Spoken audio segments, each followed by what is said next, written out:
The Jesse Blake Sports Report with Jesse Blake. Welcome to the Jesse Blake Sports Report. Whether it is your first time here or your last time here or somewhere in between, I appreciate that you are here right now for us to discuss the Edmonton Oilers, the team that I am declaring. I'm putting a flag in the top of the mountain. I guess that's where you put flags. I'm putting the flag into the ground and saying the Edmonton Oilers have the worst start to the season of any NHL team this year. It is because on top of everything that has gone on amongst their 3-1-1 start to the year, the Edmonton Oilers today learned that they will be missing Connor McDavid for 1 to 2 weeks with what they are deeming an upper body injury. Based on the replays that we've seen, I don't necessarily think it's an upper body injury. It looks like a mid-body injury. McDavid in the third period of Saturday night's game against the Winnipeg Jets, which we will dissect in detail because it is very important to the narrative of the Edmonton Oilers. Connor McDavid during that game in the third period, he collided with Josh Morrissey. This is where we think the injury happened because after that, Connor McDavid did not play the rest of the game. He missed the rest of the minutes in the third. He missed overtime, was not out there. After he collided with Josh Morrissey, he went over to the bench and he looked to be pointing to his hip. He looked to be holding on to his hip area. So that's why it doesn't really seem like a upper body injury. It seems like a mid-body injury of McDavid holding on to his hip. Jay Woodcroft, head coach of the Edmonton Oilers, said to the media, "I didn't walk back there yet." I'm guessing to the trainer's room is what he's referring to. He says, "I didn't walk back there yet, but it looked to be more muscular, just to me as I watched during play." Looks like McDavid has some sort of muscular injury in the hip area that's going to cause him to miss 1 to 2 weeks. Now, my heart right now goes out to Edmonton Oilers fans because of one reason, and that is this Sunday, the Edmonton Oilers are playing the Calgary Flames in the Heritage Classic. They're playing it at Commonwealth Stadium in beautiful Alberta, and it's the Battle of Alberta, and it's outdoors. It's going to be wonderful, and Connor McDavid should be there. And it is such a shame. He got injured on Saturday night, and now he has to miss the outdoor game, the Heritage Classic at Commonwealth Stadium on Sunday. What a shame. That is just the worst of the news on top of all of the other awful news that has happened so far in this season for the Edmonton Oilers. Now that we got McDavid's issues out of the way, who has had by McDavid's standards, a slow start to the year, and now this injury, it's only not great. Now that we've got that out of the way, let's move on to Evander Kane, who also made a headline Saturday. A number of players made headlines Saturday. The next one on the list is Evander Kane, who during intermission, the second intermission, he spoke to Scott Oak. When Scott Oak asked him about his fight with Brendan Dillon, he fought Brendan Dillon in the second period. Evander Kane said this. He said, "I didn't play a lot in the first period, so I figured I might as well get into a fight and take 7 or 8 minutes in the box." Holy cow! That is Evander Kane, who's probably the top, I don't know, third, fourth, fifth forward on the Oilers, depending on how you rank the Hyman, Nuge, Kane trio, depending on how you have them there. He's one of the top 3, 4, 5 forwards on the Oilers. Played 8th most minutes there in the game last night, so he wasn't happy with his time on ice. During that first period that he was complaining about, he had, let me just double check here how many minutes he had during the first period. He had 3 minutes and 29 seconds of ice time, which Evander Kane doesn't think is enough. In that second period, when he fought Brendan Dillon, he ended up with 3:52. And then Jay Woodcroft did play him 6 minutes and 43 seconds in the third period and overtime for a total of 14 minutes. Eek, not a lot on ice during this game. So there you have one of your best forwards in the lineup calling out your head coach.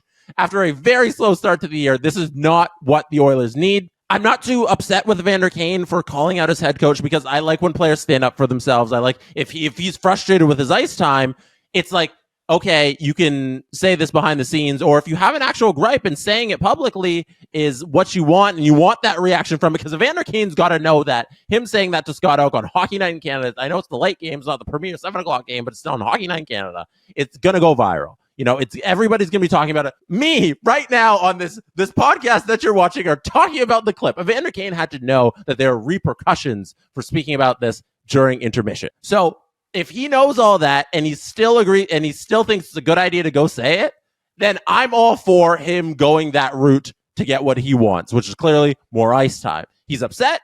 He told the media he's going to go tell his head coach. And if he doesn't tell the head coach, Jay Woodcroft knows now because he said it to the media. I don't think Jay Woodcroft has been the problem, but it's kind of being set up right now that he might be the one to blame for the issues, which I don't think he should be, because I think there's a lot of player personnel issues, and the way the team is playing isn't up to their standard, which unfortunately falls along the head coach. But I think at some point you need to start blaming the players. I don't know if anything's going to come of it, but Evander Kane clearly just really upset. He was bumped to the third line during the game as ice time dips. Does this get you more ice time and backup playing with McDavid? Backup playing on the second line, even if they split up Draisaitl and he's on the second line with Draisaitl. I don't know if this is the route to go to get you out of the doghouse of the third line. Now with McDavid's injury, probably yes, just by default, but we'll see if anything comes of it. So as I mentioned, the Jets beat the Edmonton Oilers 3-2 in overtime on Saturday. The game tying goal, the second goal by the Winnipeg Jets, the ones that forced it to overtime, it was scored by Nemestikov off of a play of Iafallo when Stuart Skinner did the thing that Steve Dangle always yells about.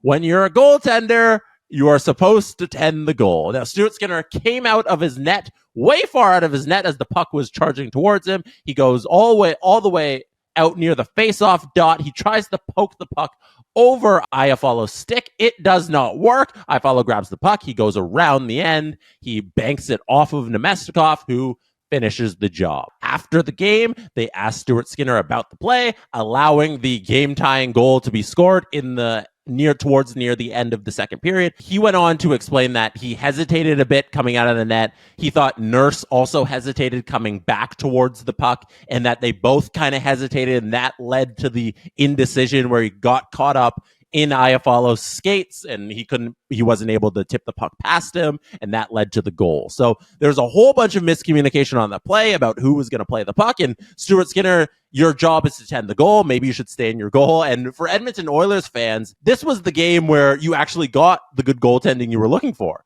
Like, Stuart Skinner was fantastic. I shouldn't say fantastic, but he was good. He had a good game last night, but his good game was truncated by allowing the game tying goal. That's what you can't do.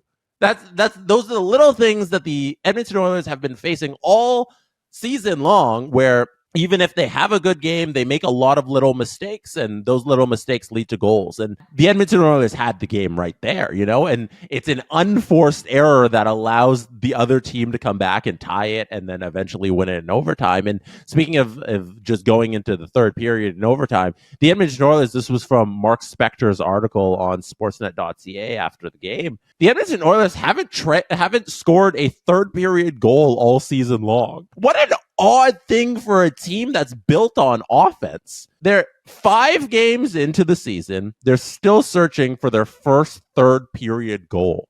Like, wow, that is astonishing, especially considering they won one of their games previously 6-1. Like, they beat the Predators 6-1 this year, and they still haven't scored a third period goal. Last thing on Saturday's game, Draisaitl in overtime is it, like, I get 3-on-3 is just a crapshoot. It is a coin flip, but Draisaitl's mistake led directly to the Jets scoring an OT goal. Like, that's what happened in the pond hockey crapshoot coin flip 3-on-3 overtime. That's what happened, and that's the fact of the matter. Draisaitl made a mistake, and it led directly to the Jets scoring a goal. And then let's just go past Saturday and look back just at the rest of the season and how it's unfolded, just so we can get a grasp of how we've reached this point where the Oilers have the worst start of any team in the National Hockey League. They lose Saturday to the Jets. We've covered that. The loss to the Flyers on Thursday was just a complete lack of effort loss. There's just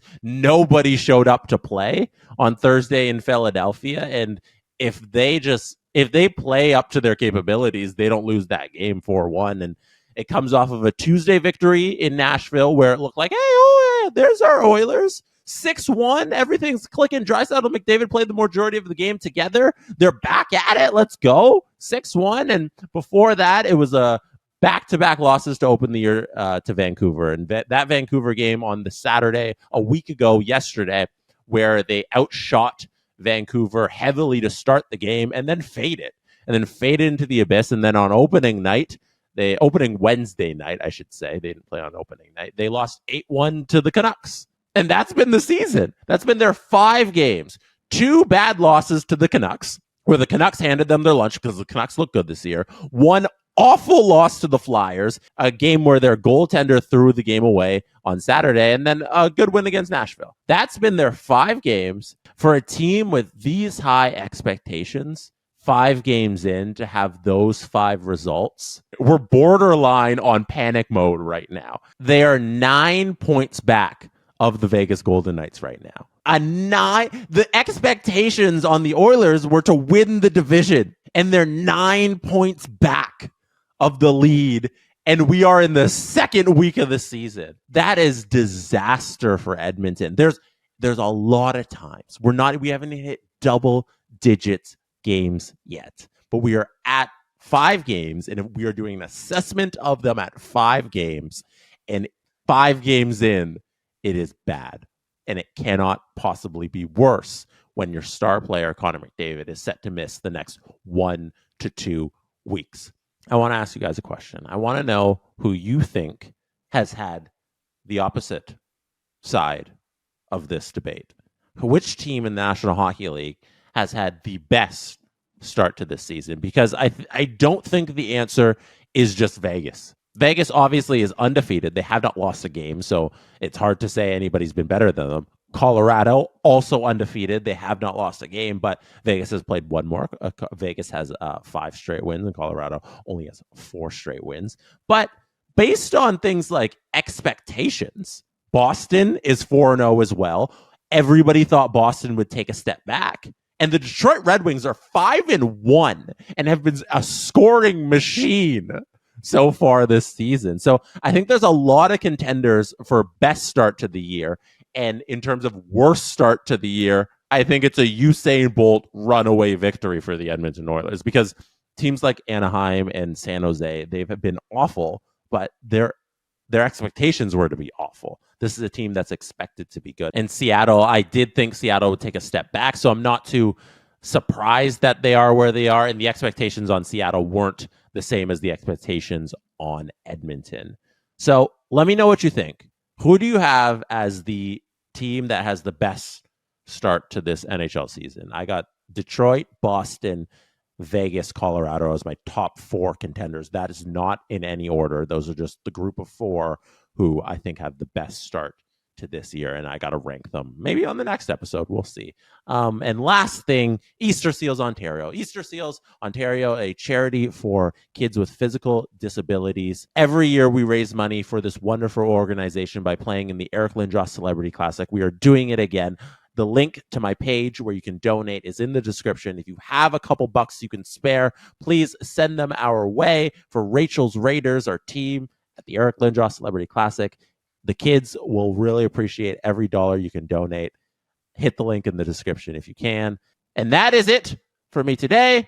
Good night from Toronto. I'll see you again Thursday evening. Maybe we'll do the teams with the best start to the NHL season. That sounds like fun. Also, if you saw me look away from slightly past the camera, if you're watching on YouTube, it's because right behind the camera is Dolphins Eagles, and they're in the 3rd quarter, and it's a really good game right now. So I'm sorry if I peeked over once or twice while I was talking to the camera. But that's it. I'm going to go watch that. All right. Have a good night. Take care. Thank you for being here. You could have been anywhere in the world and chose me here right now. I appreciate you. And that is how it's done. The Jesse Blake Sports Report with Jesse Blake. Jesse Blake, the guy that likes to hear his name twice in one sentence. Sure, I know him. No, he doesn't have an ego at all.